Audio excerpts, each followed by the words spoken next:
அனைவருக்கும் வணக்கம். நேற்று புதிய தலைமுறை தொலைக்காட்சியில் சிவகங்கை மாவட்டத்தை சார்ந்த அஜித்குமாரோடைய மரணத்தை சார்ந்து ஒரு விவாதம் ஒன்று நடைபெற்றுச்சு. நேர்பட பேசு அப்படின்னு சொல்லி ஒரு விவாதம் ஒன்று நடந்துச்சு. அந்த விவாதத்தில் நம்ம அண்டா செந்தில் இருக்கார் தெரியுமா, இந்த அண்டா செந்தில் எப்படி பதிவு பண்ணுறாங்கன்னா, பத்திரிகையாளர் செந்தில்வேல்னு சொல்லி பதிவு பண்ணுறாங்க. இது உண்மையிலே வன்மையாக கண்டிக்கக்கூடிய ஒரு விஷயம். அவர் வெளிப்படையாக சொல்கிறாரு, இந்த மாதிரி கலைஞரை பாராட்டக்கூடியவர்களுக்கெல்லாம் ஒரு பேர் திமுக சொம்பு அப்படின்னு. நான் அப்படி என்ற சொல்றவங்க சொல்லுவேன், என்னெல்லாம் சொல்றதா இருந்தா திமுக சொம்புன்னு சொல்லாத, திமுக அண்டான்னு சொல்லு. ஏன்னா நான் இவ்வளவு ஆதரிக்கல திமுகவை, நான் இவ்வளவு ஆதரிக்கிறேன், எனக்கு அதுல எந்த தயக்கமும் இல்லை. போ, நாங்கெல்லாம் கரை வேட்டி கெட்டாத திமுக காரங்க தான் கிட்டத்தட்ட. நான் திமுகனுடைய அண்டா, நான்லாம் கரைவெட்டி கெட்டாத திமுக கட்சிக்காரன் சொல்லி மானங்கிட்டத்தனமாக பொது இடத்துல பொது மேடையில் ஒரு வயிற்று பிழப்புக்காக பேசக்கூடியவர் தான் செந்தில்வேல் அண்டா. இந்த அண்டாவை இனிமேல் ஊடகங்களில் நீங்கள் பதிவு பண்ணும்போது அண்டா திமுக அண்டா செந்தில்வேல் போடணும். நான் இப்படிப்பட்ட ஒரு மானங்கட்ட பிறவியை நீங்கள் எங்கேயுமே தேடி பார்த்தாலும் கிடைக்கவே கிடைக்காது.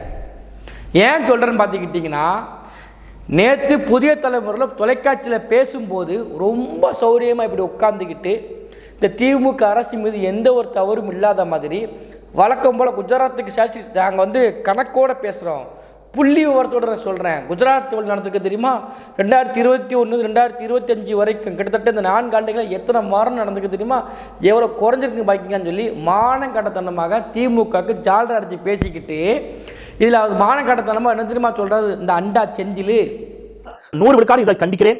அரசு இதற்கு பொறுப்பேற்க வேண்டும் என்று விருப்ப வெறுப்பு சொல்கிறேன். முதலமைச்சர் இதற்கு பொறுப்பேற்க வேண்டும் என்று விருப்ப வெறுப்பு சொல்கிறேன். எஸ், இதை நான் இதே மாதிரியான அட்ராசிட்டிஸ் நான் பேசியிருக்கேன். ஆனால் சொல்ல முடிகிறது, நான் வன்மையாக கண்டிக்கிறேன், மிக வன்மையாக கண்டிக்கிறேன்.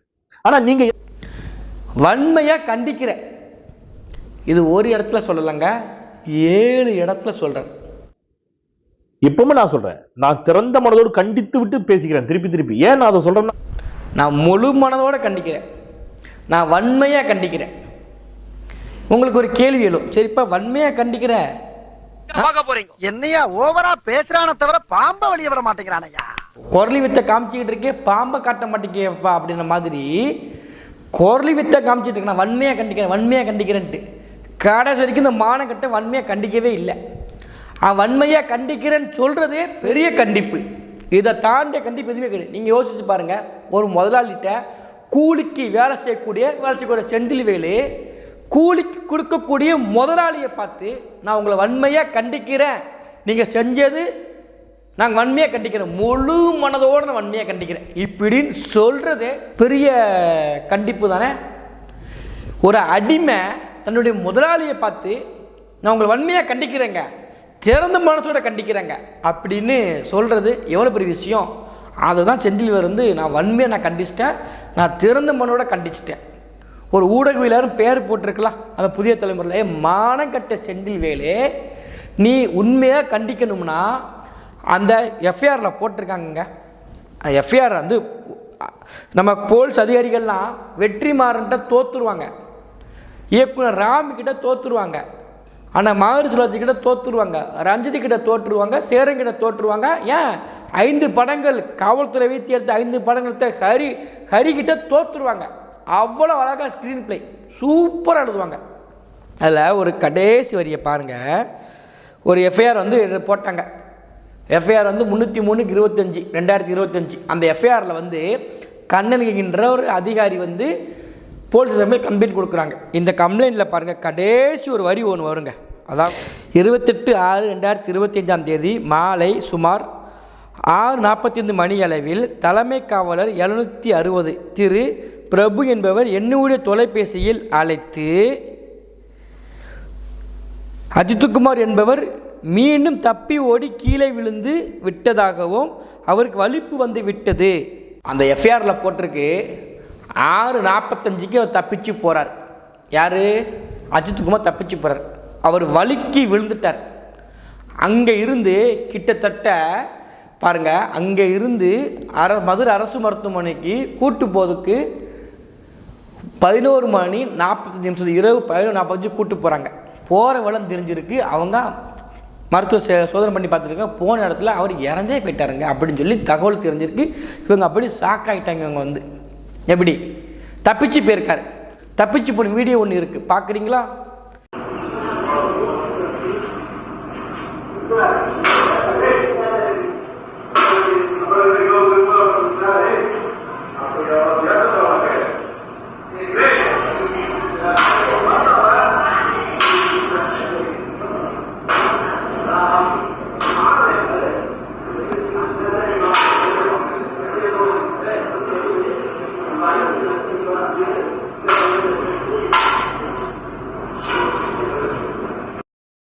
எப்படி தப்பிச்சு போகிறார் பார்த்தீங்களா?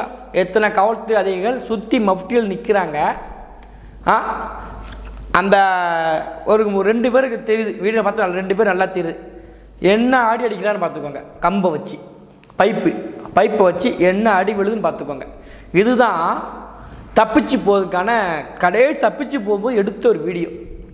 எப்படி உருட்டுறாங்க பாருங்கள், எப்படி அழகாக ஸ்கிரீன் பண்ணி எழுதுகிற மாதிரி எஃப்ஐஆர் போட்டிருக்கிறாங்க. இதை தான் கேள்வி கேட்கணும். யார் செந்தில் என்ன கேள்வி கேட்கணும்? முதல்ல இருந்து வரணும். அக்யூரன்ஸ் எப்போ நடந்துச்சு? ஏன் 2 நாளாக காவல் நிலையத்துக்குள்ளேயே கூட்டு போகாமல் ஏன் அவ்வளோ சுத்தரவாதப்படுத்துனீங்க? ஏன் மிளகாப்படி கொடுத்தீங்க? ஏன் இவ்வளோ காயம் ஏற்படுத்திருக்கு? இதை பிரேத பரிசோதனையில் 18 இடங்களில் காயம், ஒரு இடம் 2 இடம் கிடையாது, 18 இடங்களில் எல்லா இடத்துலையுமே ஒரு காயம் ஏற்பட்டிருக்கு. அவ்வளோ ரத்தம் வடிஞ்சிருக்கு. என் ஜட்ஜே கேள்வி கேட்குறாங்க, பிளட் சாம்பிள் எங்கே? நீ அடித்த அந்த பைப்பை வச்சு அடிச்சுன்னு சொல்கிறீங்களா? அந்த பைப்பு வச்சு இவ்வளோ பெரிய காயம் ஏற்படுத்திருக்கு அப்படின்னு சொல்லி ஜட்ஜி கேள்வி கேட்குறாங்க, நாக்கப்படுங்கிற மாதிரி. இது இந்த செந்தில்வேல் சொன்னால் தெரியுமா? நான் குரலவற்றின் குரலாக ஓங்கி நம்ம ஓங்கி மிதிக்கணும் அவரெல்லாம் வந்து. அது என்ன அறம் சார்ந்த ஒரு பார்வையாக இருக்கும் என்பதை நான் வெறுப்பின்றி மக்களுடைய முடிவு கூறுறேன். எப்பவுமே நான் சொல்றேன், நான் திறந்த மனதோடு கண்டித்து விட்டு பேசிக்கிறேன் திருப்பி. ஏன் நான் அதை சொல்றேன்னா, இவங்க ஏதோ நான் வந்து இந்த தப்பை நியாயப்படுத்துவதற்கு அல்லது திமுகவை வந்து ஆதரித்து பேச வேண்டும் என்பதற்காக பேசுவது போல ஒரு தயவு செய்து என்ன செஞ்சாங்க, ஒரு விழுக்காடு கூட இந்த இஷ்யூல எண்ணிடாதீங்க. இந்த விவகாரத்திற்கு முழுக்க திமுக அரசு பொறுப்பேற்க வேண்டும், முதலமைச்சர் பொறுப்பேற்க வேண்டும், காவல்துறை அதிகாரிகள் பொறுப்பேற்க வேண்டும் என்பதை. இந்த காவல்துறை அதிகாரிகளுக்கு மனசாட்சிங்கிறதே கிடையாது. அதை தான் முதல்ல கேள்வியாக கேட்டிருக்கணும். கூலிப்படை கேள்விப்பட்டிருக்கீங்களா? இந்த கூலிப்படை வந்து இப்போ சமீபத்தில் தூத்துக்குடி மாவட்டத்தில் திருமணம் பண்ணிட்டாங்க, ஒரே சாதிக்குள்ளே திருமணம் பண்ணிட்டாங்க.